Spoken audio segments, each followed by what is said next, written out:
about it, that general method of just saying we're taking the present worth of an arbitrary interest rate, setting it equal to 0, and solving for the interest rate that actually makes it equal to 0.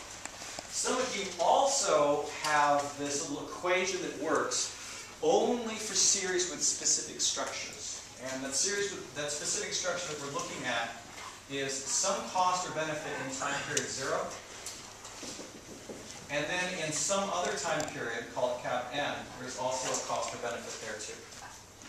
And what we're doing is just a generalization of what we have over here. And so you can think of it as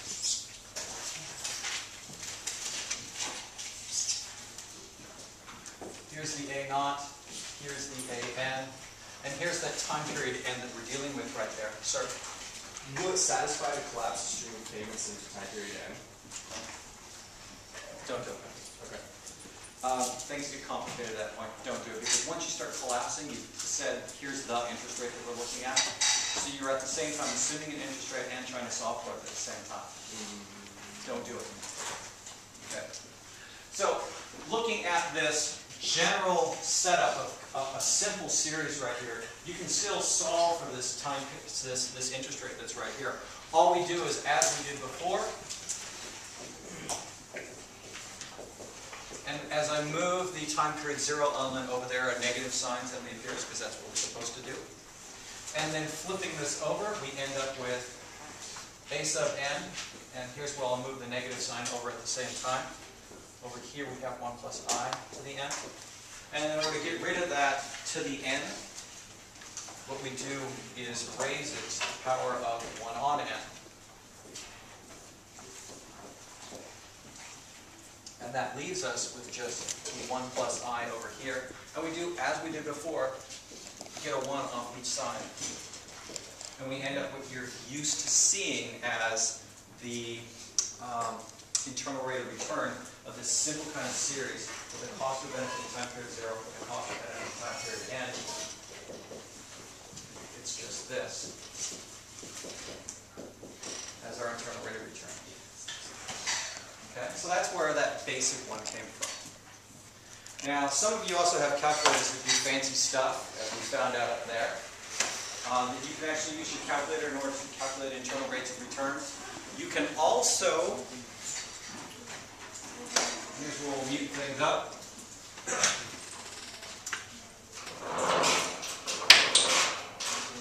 Use other kinds of calculation engines. Please stay, please stay. Alright, I almost got this thing. Let's see. This is Wolfram Alpha. You've probably seen me use this a couple of times.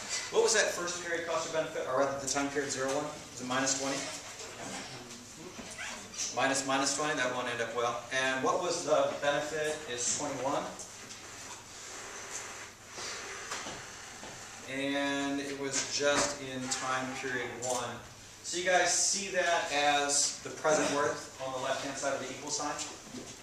If you're using Wolfram Alpha, don't use I because it thinks it's, the imaginary part. Okay, so this should go ahead and solve that root for you, because you're setting the present worth equal to 0, and it'll give you the solution that hangs around right there. Reasonable? Your calculator should also do that too. Each of you also has on there probably a calculator which does an n solve. This is actually a symbolic solve going on right here. You can probably, and here's what can be nice, take a look at a plot of the function to see if it makes sense. And it looks like, I think I need a range on here. Somebody with one of the computers out, could you do me a favor if you're on Wolfram Alpha, quickly find out on plot how to restrict the range? Square brackets. Square brackets. Square brackets? Square brackets X, Y. Like this? Yeah. That didn't work. Yeah, it did. You have to specify Y.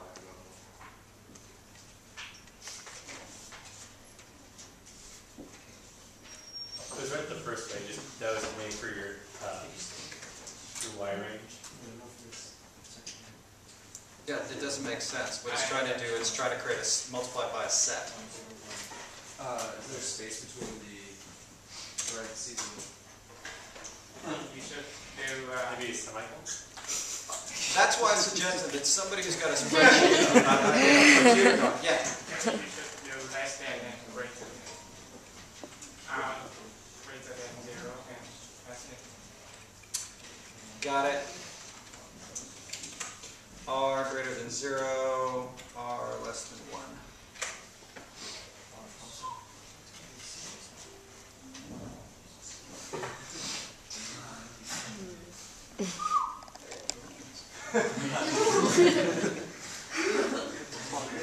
Bad. That didn't work either. Anyway, somebody else figure it out. Wait. Actually, it says you actually just type in from x equals 0 to whatever you want.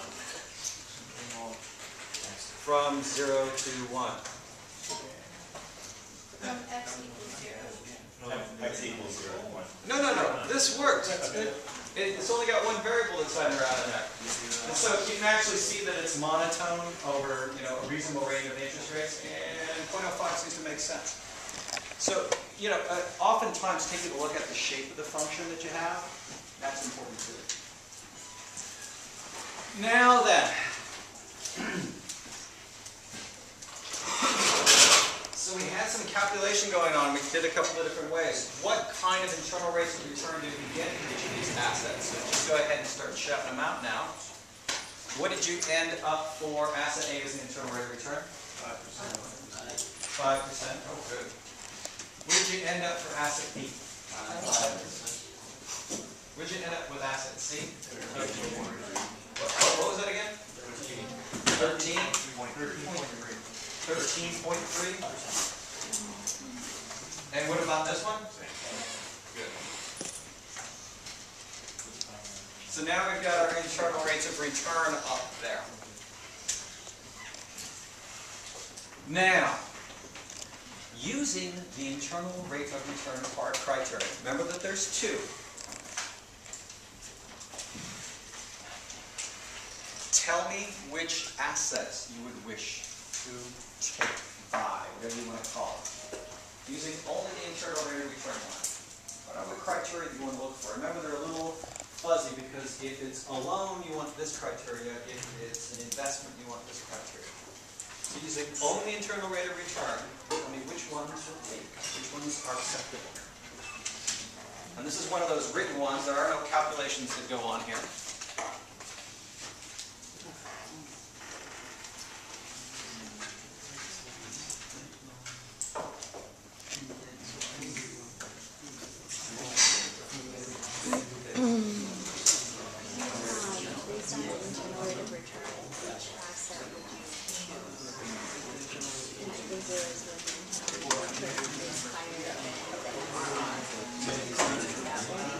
Or maybe it's I don't know. One or the other. Actually, you kind of got to use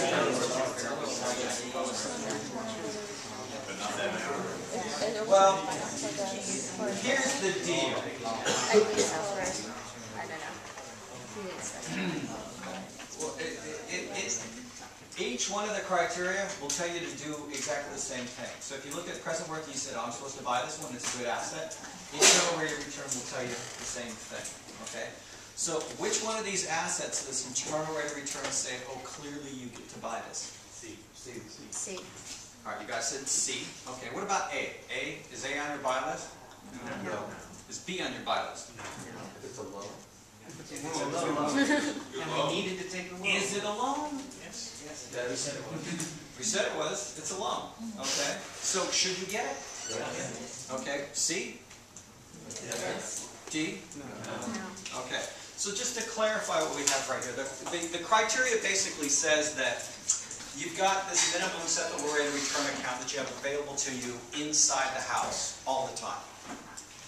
And for things that are investments, what you're doing is saying, I've got $1. Should I take the $1 and use it to buy an asset over there, or should I take the $1 and put it in the minimum acceptable rate of return account? So what you're looking at here is If that asset outside the firm earned you a higher rate of return than the minimum acceptable rate of return account, should you buy that asset? Yes. Yes. Okay, so if we're looking at only the things that are investment, these two things out here, your minimum acceptable rate of return is 10. Would you rather get 10 by throwing it in the account or buy this asset and get 5? 10's better, so you don't buy it. Here's another one that's an investment right here. Would you rather get 10 by throwing in the minimum acceptable rate of return account or buy this other asset and get 13.3? Buy the other asset and get 13.3. So you see how the investment criteria works.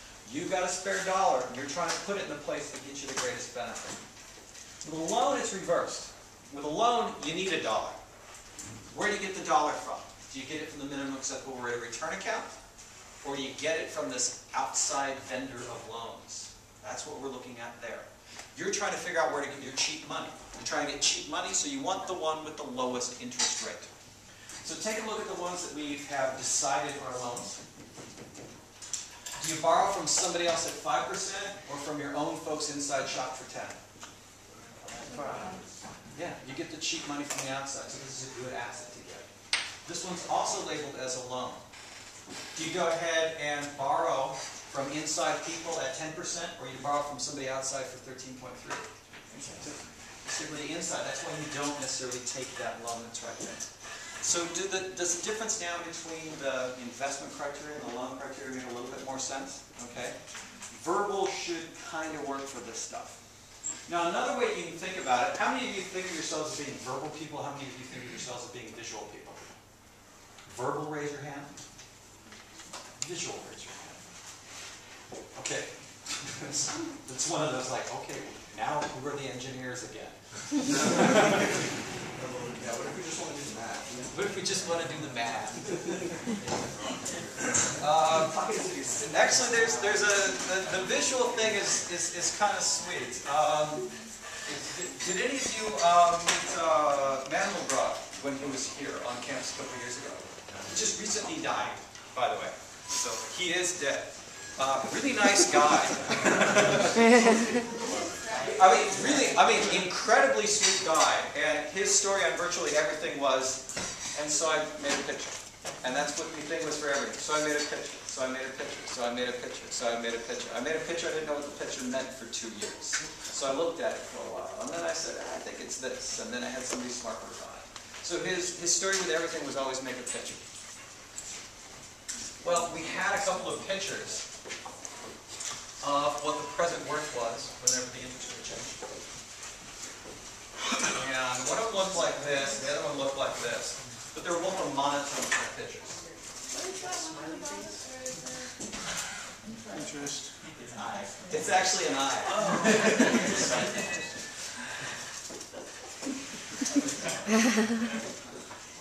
Does it look like an eye to you guys now?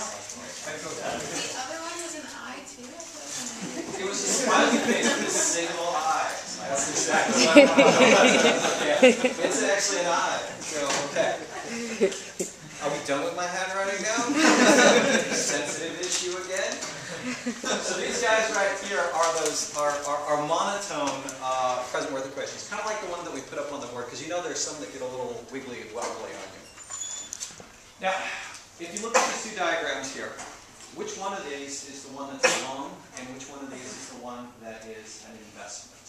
So who says the one on the left is an investment? Who says the one on the left is a loan?